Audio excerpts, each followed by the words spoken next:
So this is my run through GR1-21, no Karmit, no Vanera. If anyone else has done it like that, congratulations to you, because it's not easy. I'll see you in the video.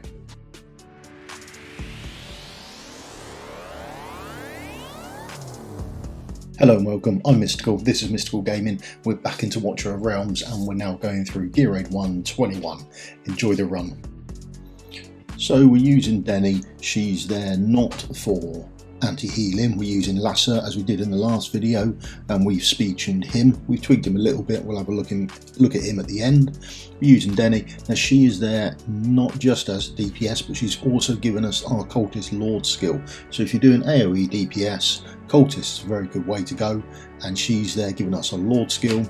We team her up with Dolores, and then we need to get Lasseer down. We need to get Lasseer down because we want to start timing that anti-healing coming in from him. So that's the reason he's there. Like I say, we've tweaked him a little bit, so we've now got a bit more DPS out of him. It's not much. We've kept the bulk of it being anti-healing and not the DPS, but that's about it.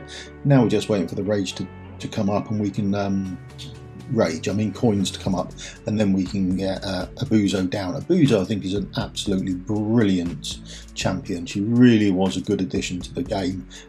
Probably one of the best shard summons, I think, going on in the game. So this is it. We're just waiting for the boss to do his thing, and then that's it. We're timing Lasseer's ability, and we can get the anti-heal down. The first healer we put down is actually Hollow. She goes on the left-hand side, and she's teaming up with Lasseer. I just want to keep that rage going through for him, so we can actually get through and get round to his ultimate and time it up with the boss. After that, we're just waiting for the coins to come back up, and it is Vortex over on the left hand side. He's got this nice area healing, although with my healers I do put a lot of speed in them, and as they're both single target healers, it probably comes in handy. I think you could swap them out and reuse them for sort of multi-target or AoE healers, but I'm using a single target one. You can watch and shoot for there. Now here's the other DPS. We've got Uredin. He is a beast, absolute beast at just clearing off this left hand side for me. He's absolutely awesome. I don't know what I would do without him, to be honest. Without him I would not have achieved this at all. We wait until his rage cap goes all the way to the 200% before we trigger his ultimate. That's the only thing with him. Then after that, I then put down Captain Reeves. I was trying different champions there, different damages, that sort of thing, but essentially he's there, supplies a bit of damage, but also this stun and interrupts everyone all the time, which comes in pretty handy for me, to be honest, and just buys me enough time for the DPS to get in there and finish the job off. So here's Uredin, he's up to his 200%, we trigger off his ultimate, and he just cleaves everyone out of the way. Look at this go, he's an absolute monster at this, absolute beast. This would not be doable without him. This is in replacement of Karmit or Vanera for me, I'm sure, because without him I would be lost entirely. So he clears off that side for me.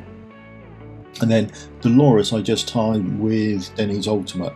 I'm not worried about when Demi uses her ultimate really, as long as it's timed in with Dolores. There's not much I can do about Abyzou, but her ultimate's relatively quick to come round, and she normally catches part of Dolores' ultimate anyway, or the buff that Dolores gives, which is why we're using Dolores.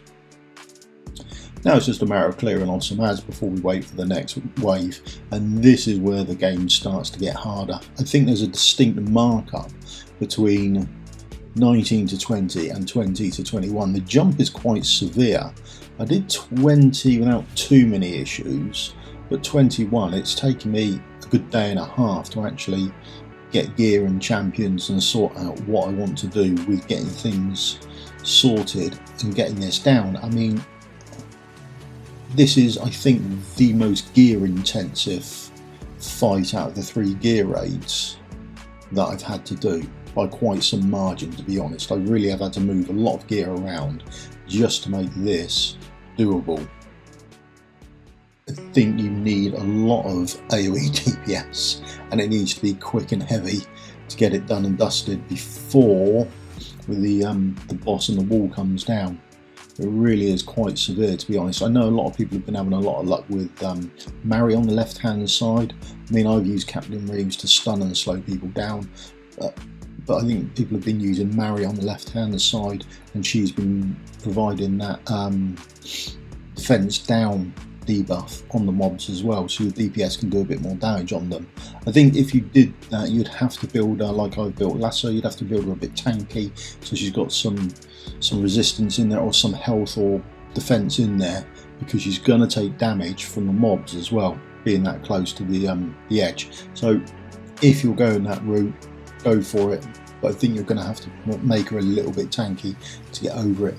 Now for me, I'm just firing up everything pretty much as soon as it's on cooldown, with the exception of Lasseer. Obviously that stays at being timed. We can now see the debuff is actually on the boss. Makes a pleasant change, and we're now down to what, 2 adds and the boss. Now I have got a spare tank in my group, and I've got a spare archer for single target damage should I need them. That's essentially what they're there for. So when the wall's down, you can see the last mob gets taken out there. Happy with that. And then it's just Captain Reeves as blocking. Now I've built him more for damage than anything else, so he doesn't last long at all. And then it's a spare tank that go in there. Now I picked the tank for the Lord's skill. I probably wrong there. I could have picked a better tank, to be honest, or a more tanky tank. But it works out fine for me. It's just it got a little close to the mark sometimes. The Uredin's down there. I'm going to keep him down there for as long as I can. If it gets to the point where he dies, I will chuck in the archer straight away. Maybe I could have pulled him out and just put the archer in. It would have been a quicker way round. I don't know. But it was working. The tank wasn't dying, and it's slowly ticking through. So not broken, don't touch. It was very much my philosophy here. And it's just now we're down to what we're down to, the last 20 and a bit % on the boss. So I'm just praying that the tank stays alive for at least another 5 seconds, because that's how long I've got before Captain Reeves can come up. But even if he comes back up, he's only good for 1 hit anyway. So really concerned, because the tank does take a dip sometimes with the amount of damage he takes, so trying to keep shields on him and that sort of thing. And look at that, his health goes right down. But he does get the 2 healers, and the 2 healers are quick, so there's enough healing going out. And there's the boss down. I can take a sigh of relief knowing that hopefully I'll never have to do this again, other than when I want to test champions out to see if they're any good for this sort of conduct of the game. Like I said, I don't have the big AoE champions, so that is a bit of an issue for me. 30 diamonds for the first time through, thank you very much. That's always a bonus.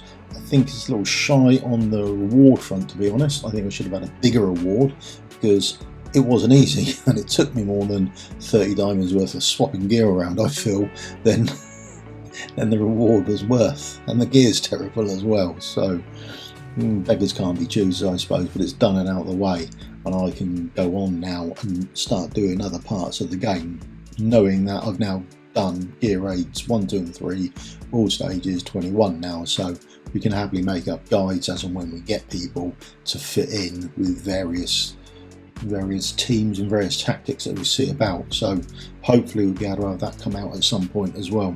So now that's done, there's just the important thing to do: collect my achievement, Conqueror 3, thank you very much, because you do want your medal.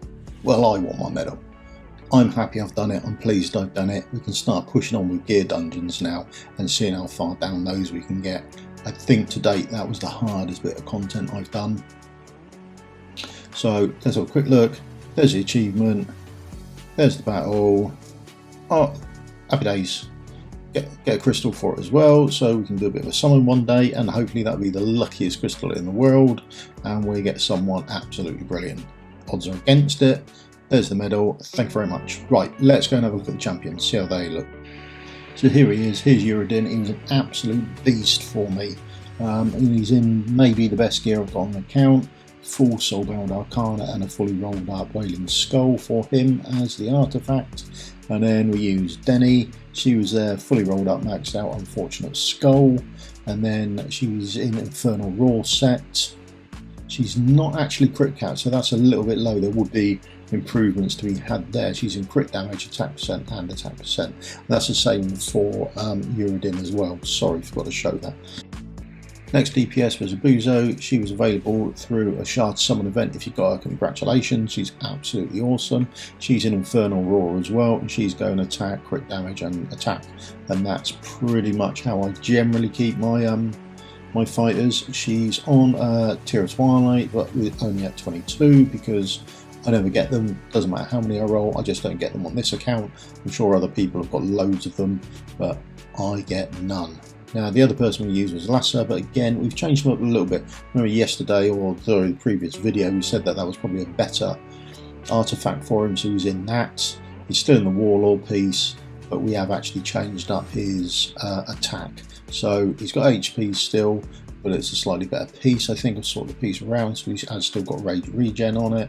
He's got an attack piece in there with a lot of crit rate, so I tried to up his crit rate, but it's still got crit attack speed. And then he's got rage regen at the bottom, just to make sure that he does get around to his ultimate, and it is timed up for the boss, because there's no way I'd have been able to do it without the boss, or with the boss doing the healing as well. That would have been a non-starter for me in every aspect. Next up at the centre bottom was Captain Reeve. He was there mostly to actually start stunning and slowing targets down. That was his main job. It seemed to work for me. It gave me enough time for the DPS to do their job. Like I say, whether you want to use Mary on the left hand side, that could be an option for you. Artifact wise, he's in his exclusive artifact. Sorry about that, I did forget to click on it and show it, but that's the artifact he's got, and it's level 10. So the first healer we've got is Hollow. She's an invigoration piece and Light's Blessing on the left hand side. As always with my healers, the centre piece is an attack speed. I like him to go quick. She's got the Euphoric Orb to help with the speed, and that'll be on Lasseer just to keep his attack speed up to help his rage regen. Vortex was in Vortex gear, again attack speed centre piece and invigoration set. I don't think his gear has changed since we built in fast for Gear Rate 2 as a single target damage dealer. As long as he's fast enough, you can put him in the right place, usable for Gear Rate 2, but he does need to be quick, hence why he's got an additional sort of 400 speed to him. And then lastly, on the healer front, we've got Dolores. Again, she's an invigoration set, but she hasn't got any speed attached to her, it's just attack bonus, and we're still working to try and get a flat stack attack on her as well, but that's essentially her gear. As you're on a Warlord piece as well, just because it comes with 25% attack, and then she's in a Golden Scarab. So that's everyone I used, that's her gear. I hope you found it helpful.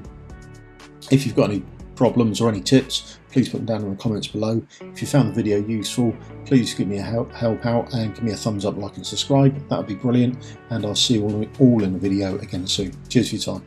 Goodbye. Happy gaming.